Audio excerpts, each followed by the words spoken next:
monetizing digital services since 2004, boosting the entertainment industry by making digital content accessible for everyone.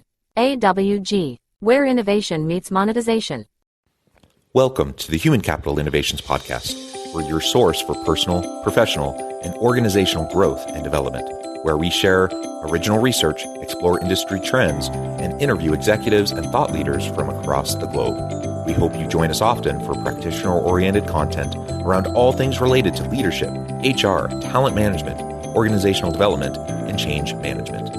Maximize your personal and organizational potential with Human Capital Innovations Podcast.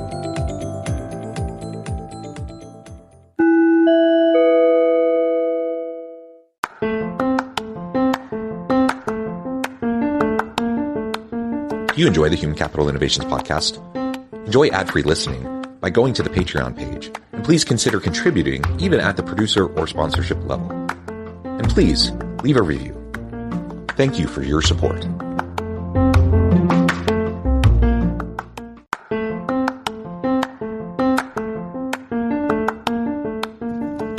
Welcome to the Human Capital Innovations Podcast. In this HCI Podcast episode, I talk with Ian Ziskin about the secret sauce for leading transformational change.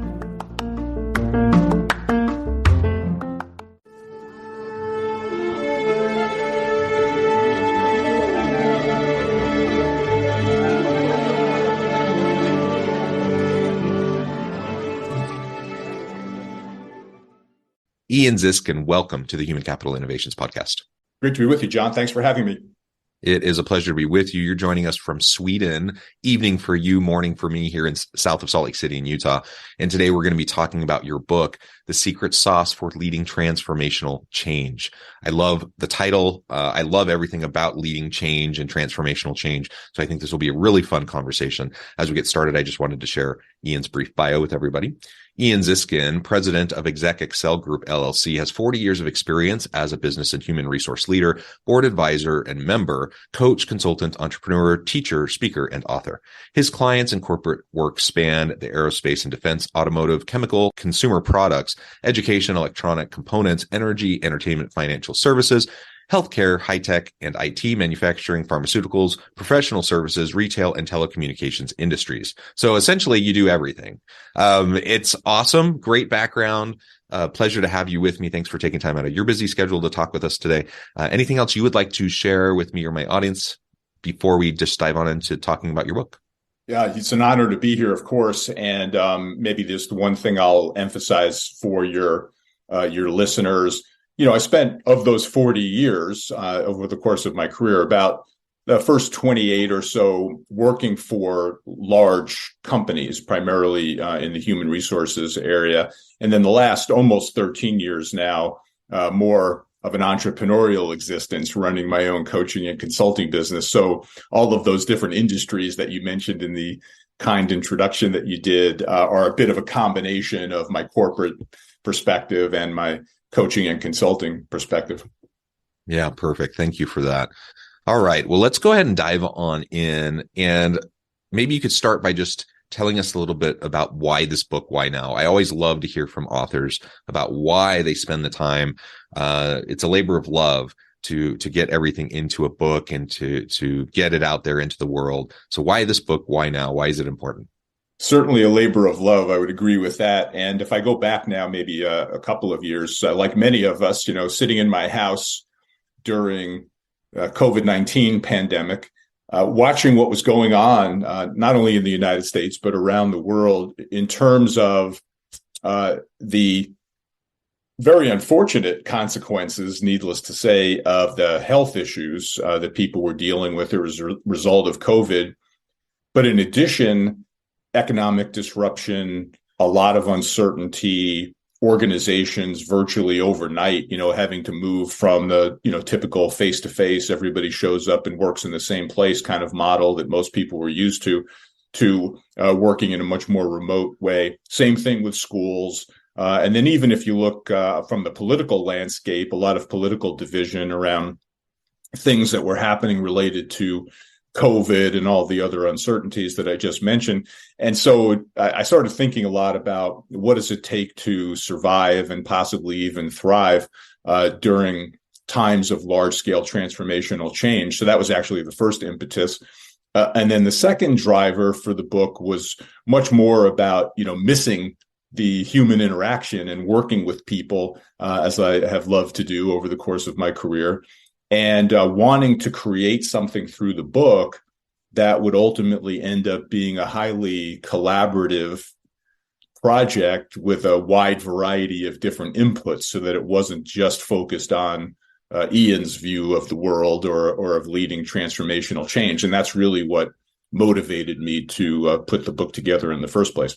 Yeah. Well, I always love to hear the backstory, because I think that in and of itself is fascinating. And I think you're right. I think many of us during COVID, we had those opportunities to sit back and reflect on the world and on ourselves, our professional life, our career trajectory. I think many of us started projects during COVID that maybe we wouldn't have done otherwise, because we just had that opportunity and we wanted to connect with people in a time when it was harder to connect. So I totally get it. And I appreciate that overview.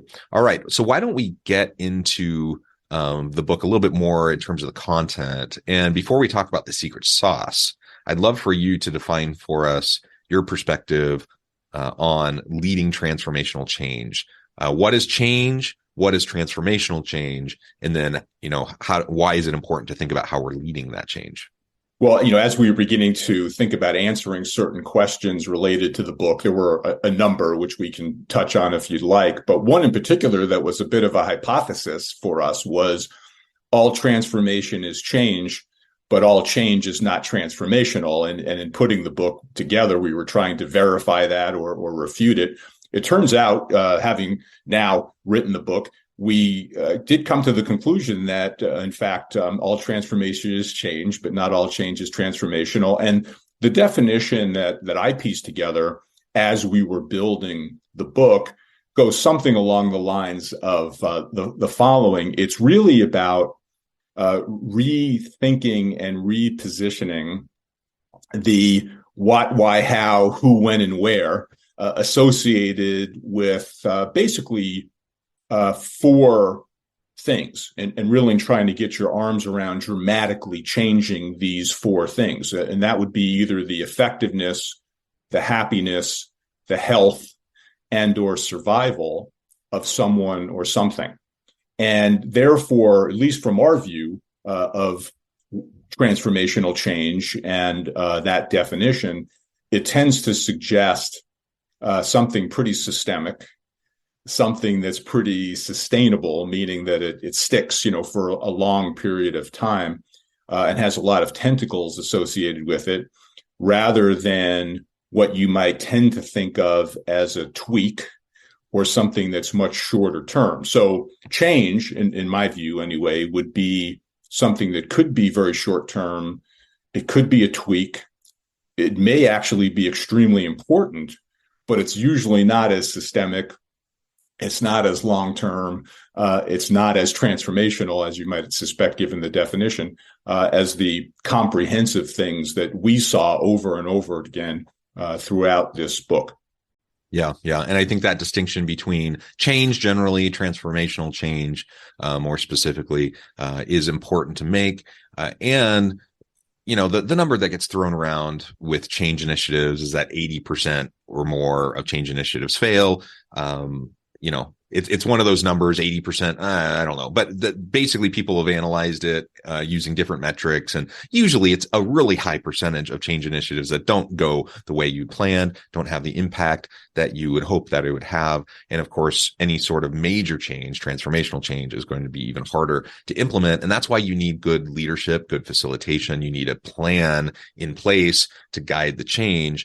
And that's so often why these initiatives fail, why transformational change can't take hold, because bureaucracies are built to maintain the status quo. Organizations exist to self-sustain themselves.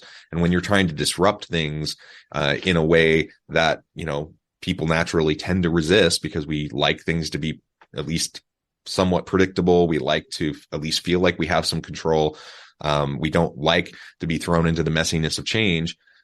we need skilled people with competencies and capabilities to lead and guide that change. That's why people like you and me exist in terms of our consulting and coaching work. That's why you need really experienced professionals within organizations that are helping to guide these things. And that's, I guess, where we're going to get into the secret sauce. Like, what can we do to make this more effective so that instead of looking down the barrel of a 70-80+% failure rate of change initiatives, like we have a reasonable opportunity to have success if we just do some basic things consistently and correctly over time.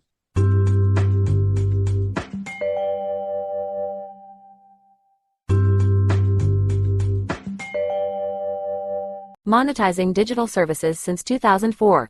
Boosting the entertainment industry by making digital content accessible for everyone. AWG, where innovation meets monetization.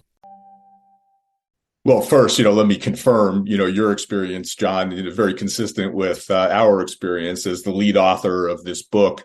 We saw story after story, example after example of, things that worked as well as things that failed and frankly didn't work. The 70 to 80% number is the number I've heard many times over in terms of large scale change initiatives, in fact, failing. And there's some patterns as to what tends to suggest a higher likelihood of success, as well as things that tend to suggest a higher likelihood of failure. One of the things I'll start with, just to build on the point you were making, is become fond of referring to the book as 200 voices in under 200 pages. And the reason why I want to emphasize that now is because all these different essays that people contributed to the book and interview write-ups that other people contributed to the book that were stories and experiences of successful examples of leaders, in fact, leading change, as well as a lot of the survey input that we got, began to point to some very consistent patterns and themes. And to be able to express those patterns and themes literally in under 200 pages, because as we've, I think, all learned, it's getting harder and harder to get people to read 400-page books, even though there's many good ones out there. Now, some things that started to jump out at us over and over again, both on success and failure. I'll just emphasize a couple for now. And if you want me to get into more depth on certain other ones, we certainly can do that.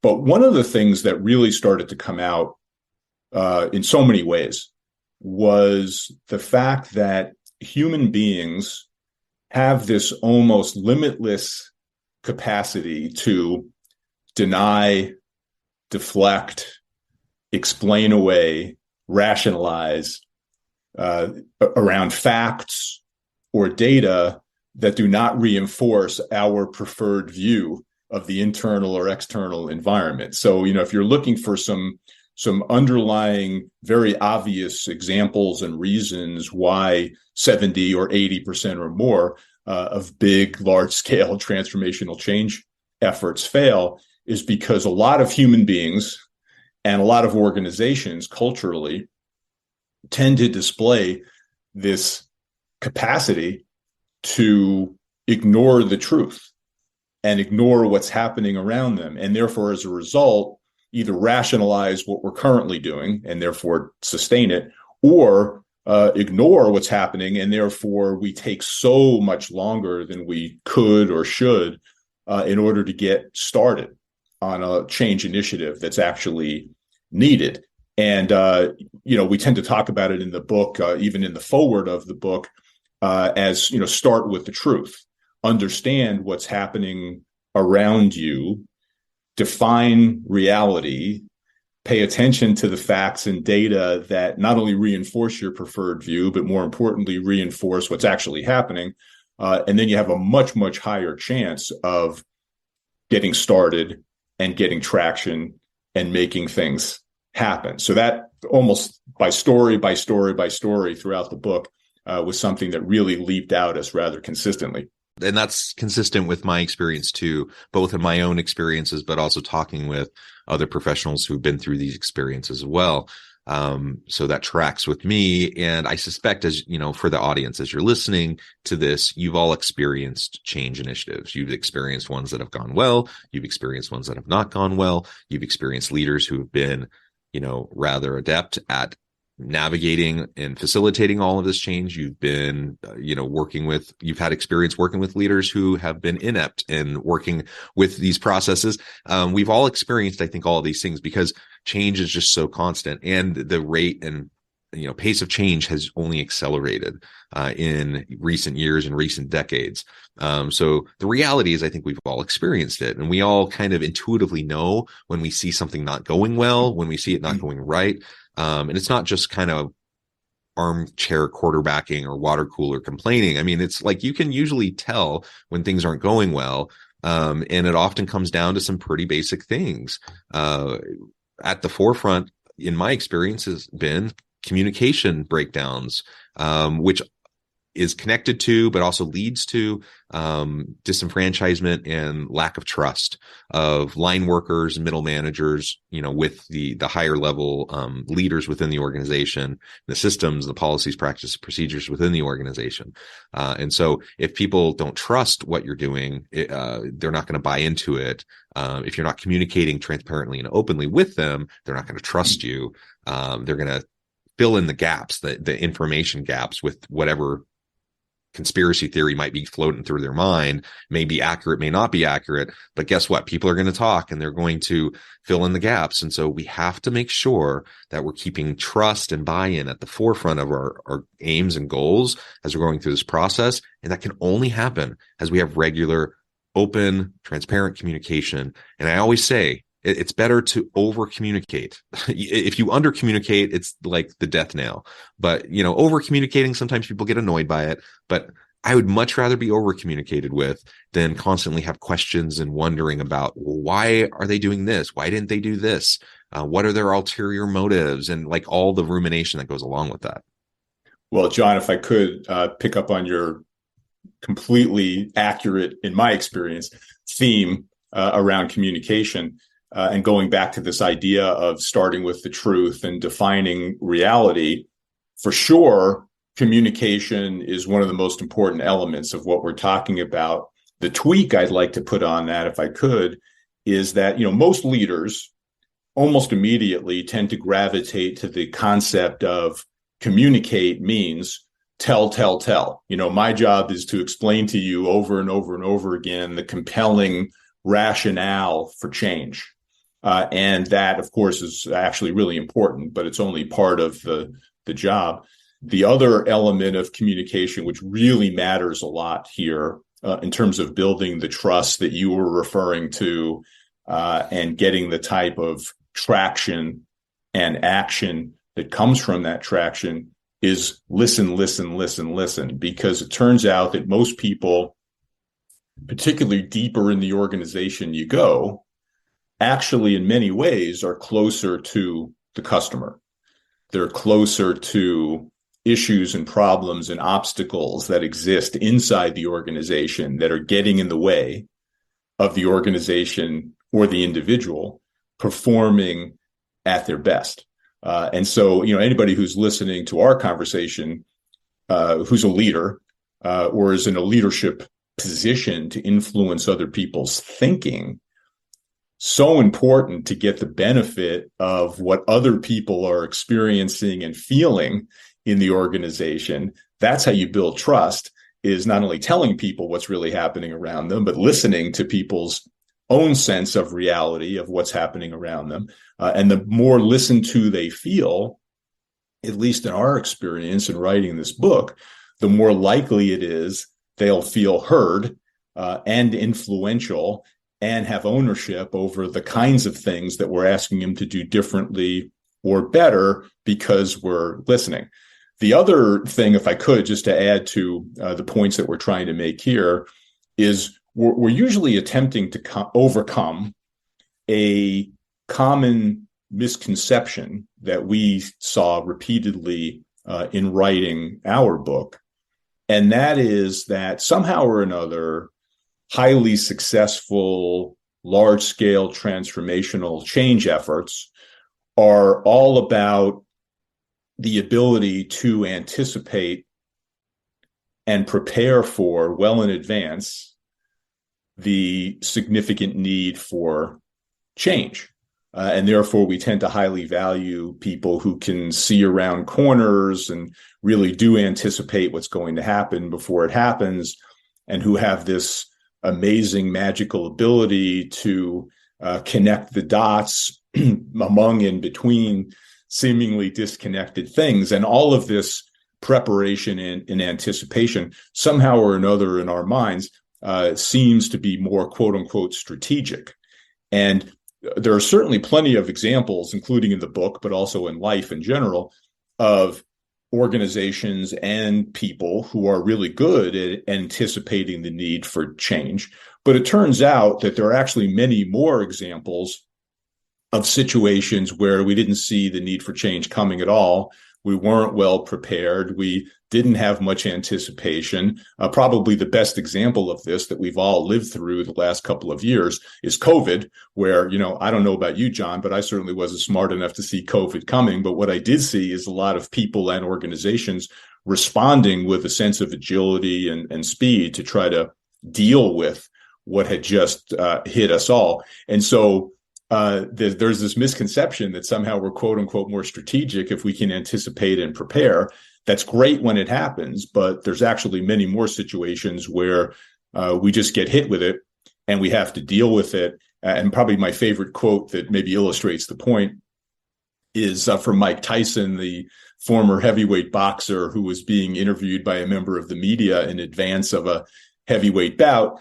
Who asked Tyson what his strategy was for the fight. And Mike Tyson's response was, everybody has a plan until they get punched in the mouth. And I think there's all kinds of examples in life of individuals and teams and organizations and even societies getting punched in the mouth constantly. And how we respond to those punches is equally, if not more important to our ability to succeed in leading transformational change than any capability that we might have had to anticipate it before it happened.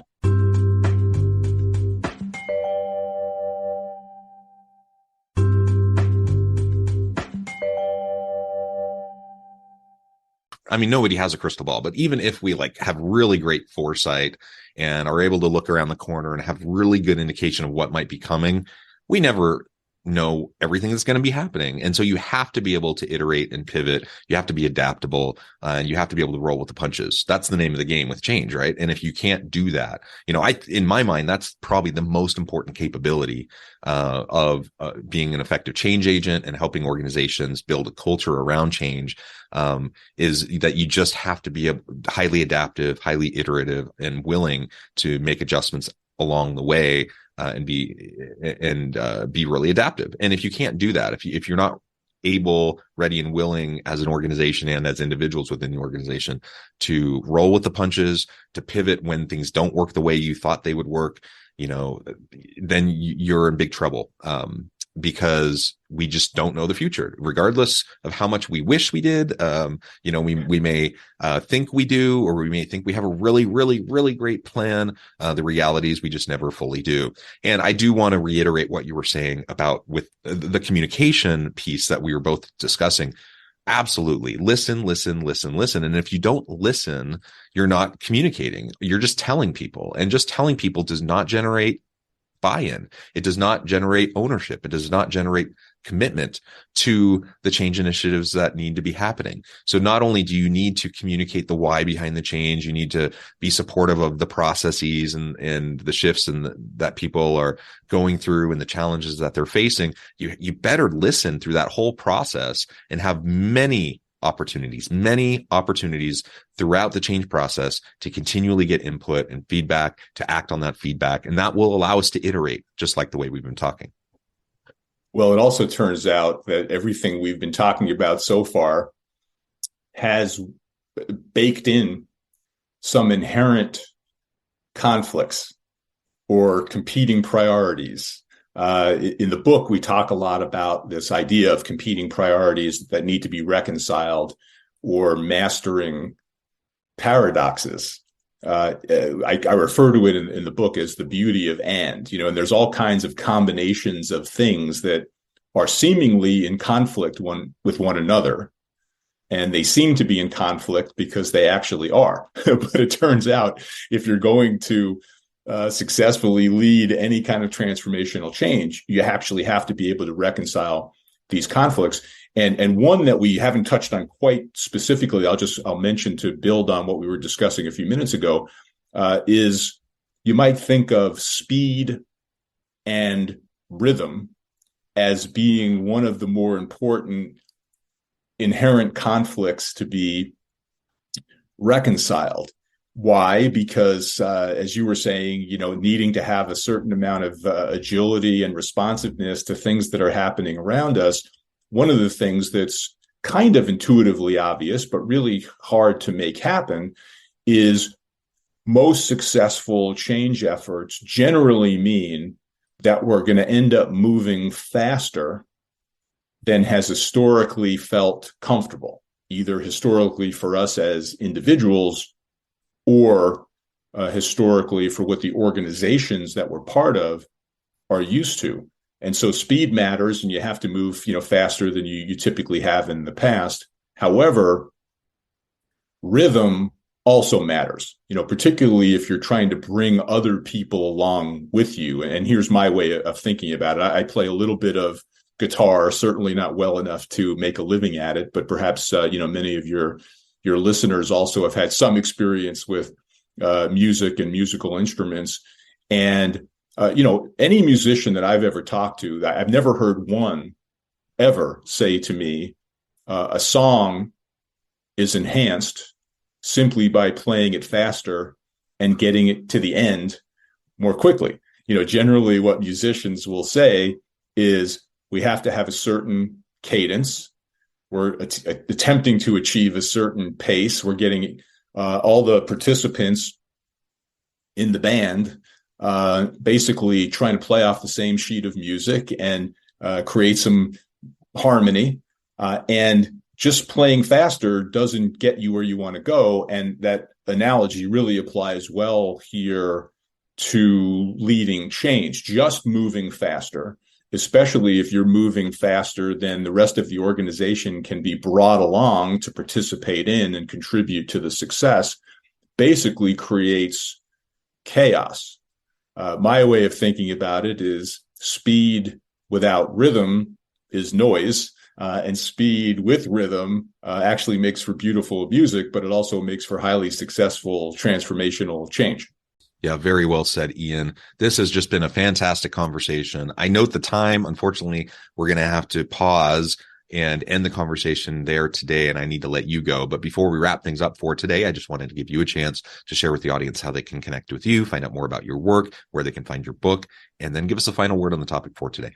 Yeah, absolutely. Appreciate the opportunity to do that. So we do have a dedicated book website at www.transformationalchangebook.com, where anyone who's interested in the book can learn a little bit more about the content, the contributing authors, order the book, and also reach out to me and the rest of us if there's additional questions or conversation that anyone would want to have going forward. The last point I'll make in terms of the title of the book, taking us back to the quote unquote secret sauce for leading transformational change. One of my favorite analogies that we took a look at in the book is around the analogy of pizza. And I won't go through the entire story about the pizza's connection to leading transformational change, other than to leave everybody with this final quote, which is, believe in yourself. If cauliflower can become pizza, you can become anything. Very good. Thank you, Ian. It has just been a real pleasure. I encourage my audience to reach out, get connected, find out more about what Ian and his team can do for you. Check out the book. And as always, I hope everyone can stay healthy and safe, that you can find meaning and purpose at work each and every day. And I hope you all have a great week. Do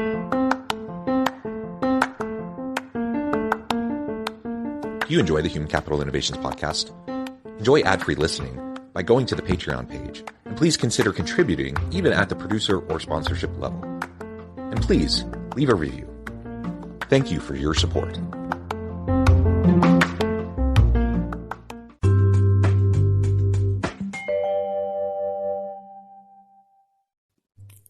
Thanks again for joining us for this episode of the Human Capital Innovations podcast. I hope you stay healthy and safe and that you have a great week.